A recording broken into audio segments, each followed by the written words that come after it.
Hi, it's Dave from DaveJonesGuitar.co.uk again. We're going to look at another lesson today. This is a song. It's called Creep by Radiohead. It's quite a famous song, but it's also supposed to help those of you who just starting to get to grips with and understanding bar chords. I've written this one out in a chord chart form as opposed to a tab form. You can print it off of the site. So we've got bar of G, another bar of G, B, etc. What I've done underneath is I've written the bar shape, so an E shape at the 3rd fret, then an E shape at the 7th, etc. and an E minor, finally an E minor at the 8th.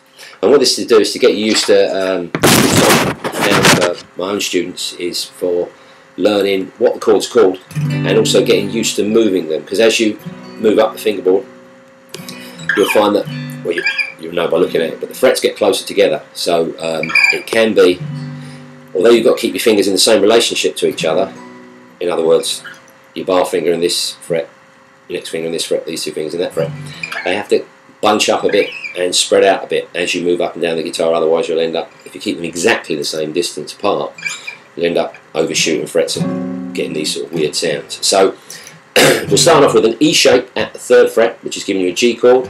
There's a good explanation, I wouldn't say it was good because I did it, but there's an explanation on bar chords on my webpage under chords, I think, and it takes you through the bar chords, shapes, basic shapes E and A to start with, and then moves on to the 7th, etc.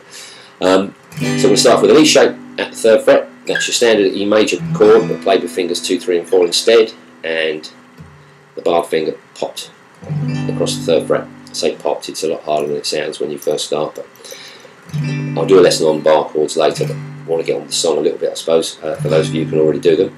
And then we're going to move up to the 7th fret, again using the E shape.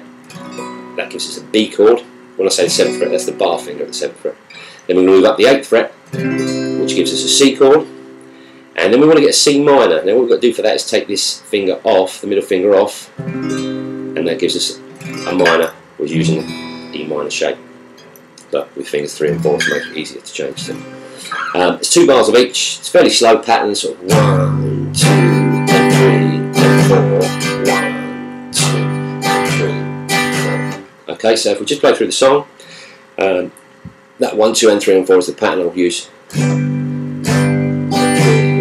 4, and then do it twice, change chord, twice, change chord, etc. So we're going G at the 3rd fret, 1, 2, 3, up to the B, 7th fret, twice, up to the C at the 8th fret,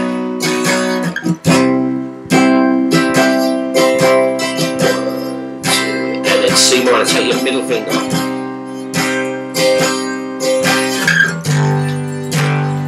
2 of those. 7th fret.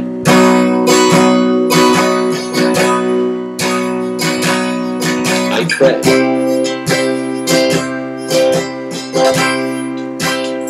C minor, take that finger off.